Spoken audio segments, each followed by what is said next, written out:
one moment of controversy right at the very end of the Africa Cup of Nations final.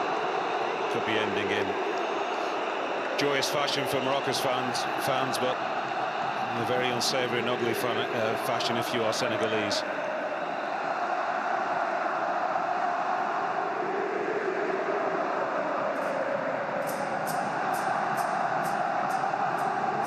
Well, those two will never agree on this. Paptia, I think, is pointed to the other end of the field, saying we were robbed of a goal about 2 or 3 minutes earlier. And I've got to say, I've got some sympathy.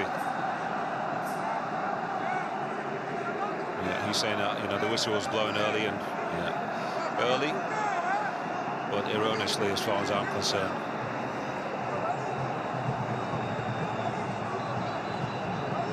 An unsavoury finish, but it could well be a joyous one. Paptia is taking his players off the pitch. No, you can't do that. You cannot do that. However aggrieved you feel at the situation, you've got to let the referee and the rules. Well, this is extraordinary. I've never seen anything quite like this.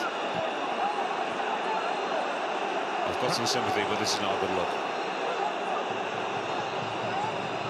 I can understand they are absolutely enraged.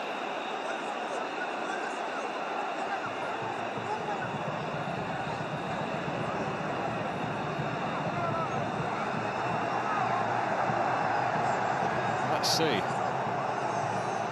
All the players have been summoned back to the bench.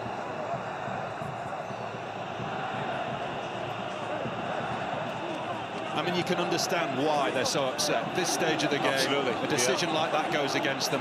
You can absolutely understand it from their part. Have they got, first and foremost, the decision right, though, the officials? That's what it comes down to. Is the decision right to award the penalty for the challenge we saw from Malik Diouf? Your honest opinion, Efan? My honest opinion is no. I think it was soft. I think it was a little bit foolish and reckless by Malik Diouf. But the decision has been made, and the players have to abide by that. As unsavoury and as unfortunate and as angry as they are, you cannot be taking your team off the field.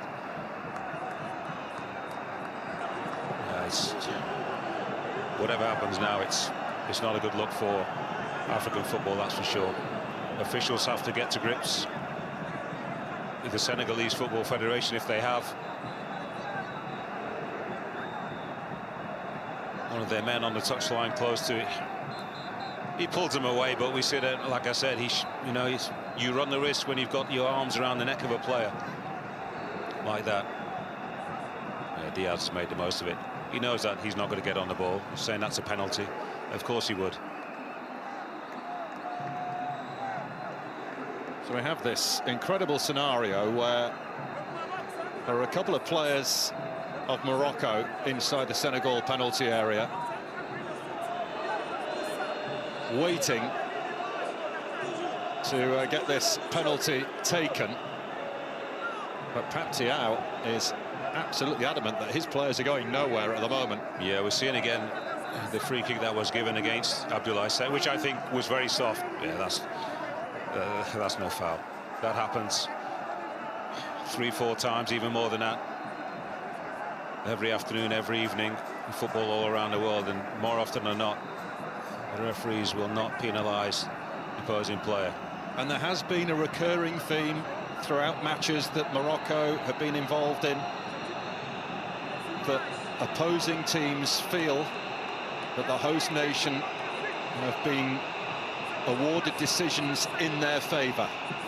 It happened, you know, Nigeria were incredibly angry in the last game.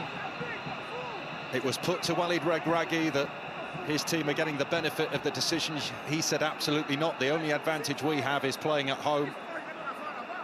And it has been an accusation that's been levelled at the officials throughout the tournament. Hometown favouritism for teams is nothing new.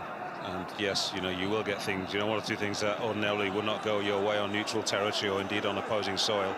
That's to be acknowledged, I think, and to be accepted, as much as the host would not like to. It's not just the case for Morocco, it would be the case for any African nation playing at home, that the crowd were able to generate more in your favour, if you like, and I wouldn't like to say that officials are more prone to give you things, but it just happens, you know, that things will go in your favour.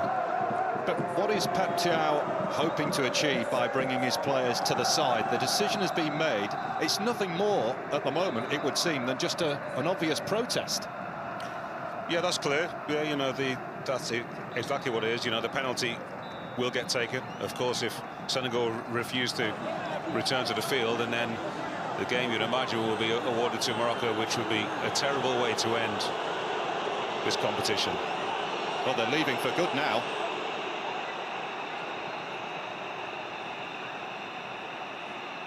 Well, I have never, ever seen anything like this. There must be a member or two of the Senegalese Federation to come down and say, boys, you know, we have to accept that the penalty is given.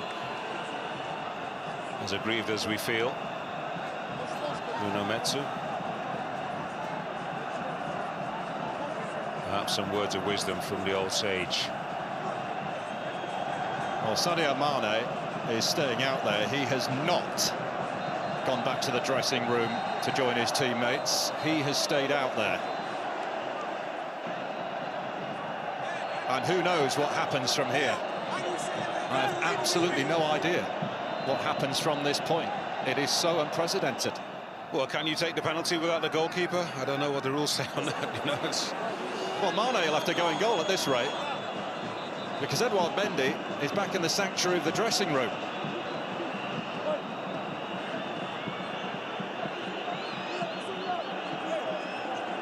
Well, let's bring in the guys in the studio, because this is like something we've never seen before. We're really interested to get the views of Hassan Kashlul and John Obi Mikel. Guys, what's your reading of what we're seeing here? Yeah, thanks very much, Paul. There's been a heated debate in the studio, as you can expect, and probably around Africa and world football in general. Fans would never really have seen scenes like this before. Unprecedented. It has descended into utter chaos, and it has been heated in the studio as well. Let's start with you, Hassan, because you are representing Morocco. You've seen a goal disallowed at one end. Yes. And then you have seen a penalty awarded, and now we've seen the entire Senegal side, encouraged by their coach Pep Thiaw, to go back into the dressing room. Yes. I completely understand the reaction of the Senegalese players. What I would say is the first goal from Senegal, in my own point of view, is valid. Achraf Hakimi fall on the floor. That's very light. And this goal should have been allowed, or at least verified on the VAR. But I do think that the goal is valuable. Now, I do think as well that there is a penalty on Brahim Diaz. I don't think if you hold the player by the neck in the 95th minute or whenever it is, there is a penalty. And as I said, justification to Mikel, too wrong doesn't make it right. You can't balance. There's a wrong decision at the beginning, but making a wrong decision at the beginning doesn't mean you can't allow the penalty for Morocco, because there is a clear fault. Now, what the scene we're seeing now are really sad. Nobody is winning. African football is not winning. And to end up a competition like this with a team walking out, I understand they're very upset. But to see these scenes, I think everybody is a loser. Yeah, but I just think the decision is totally wrong. For me, what we've seen here, the fantastic football, fantastic tournament we've seen, is just been ruined by this decision. For me, I think it's an awful decision from this referee. For me, the first goal, which was Senegalese goal, should have stood. It was there was no foul on Hakimi. He went down way too easily. And then 2 minutes later, you give that such penalty. For me, it's absolutely disgraceful decision from the referee. And I can understand their frustration, because if you disallowed such a goal earlier on, and then you go back 2 minutes later and give a penalty to the Moroccans, for me, it's just ridiculous. I understand their frustration, but walking off the pitch is what I don't want to see. For African football, it's just a shameful end to this fantastic tournament. I don't know where we go from here, but this has just put a sad end to this wonderful tournament. I think they're going to go on. They should go on. Whatever happens from here, I don't know who's the winner. I absolutely don't know who's the winner. From what has happened 2 days earlier, for them not providing security, inadequate accommodation, inadequate facilities to train, all those has just complicated all this decision that's happening here. The frustration is here. I just don't think it's right. Referee Jean-Jacques Ndala has made a big decision. Firstly, to deny Senegal a goal. 5 minutes later, to award Morocco a penalty. That's the reason you are seeing these scenes. We're going to send you back to our commentary team now as we wait to figure out how this AFCON final will end. Well, Edouard Mendy is back out. He's been carded. That's the least of his concerns, I'm sure. Scenes that we have never seen before unfolding in front of our eyes here.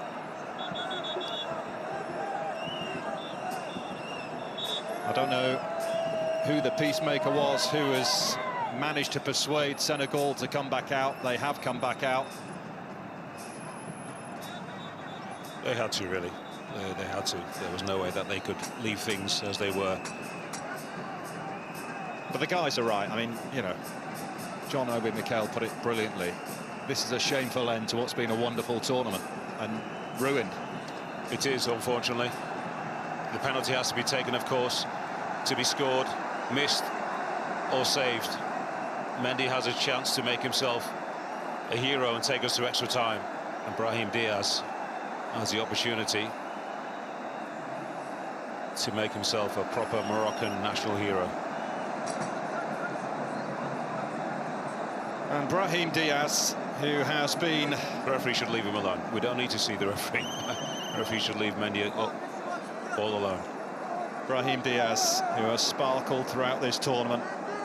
The tournament's top scorer, with the chance to win the Africa Cup of Nations for Morocco.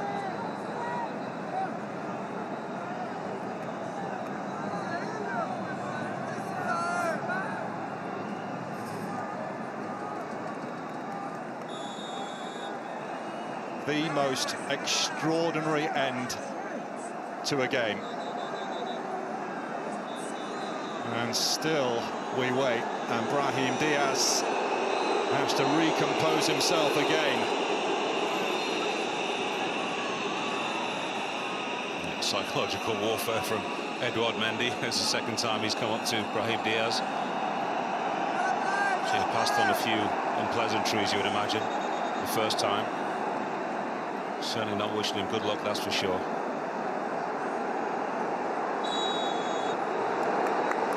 It's Diaz, and he's dinked it straight at Mendy. A woeful penalty. Absolutely woeful. A shake of the head from Pap Thiaw. What is he doing? What is Brahim Diaz doing? I cannot believe he's just done that.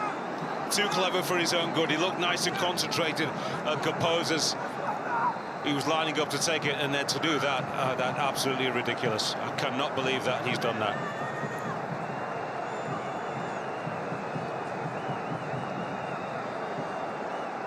He may never, ever get another chance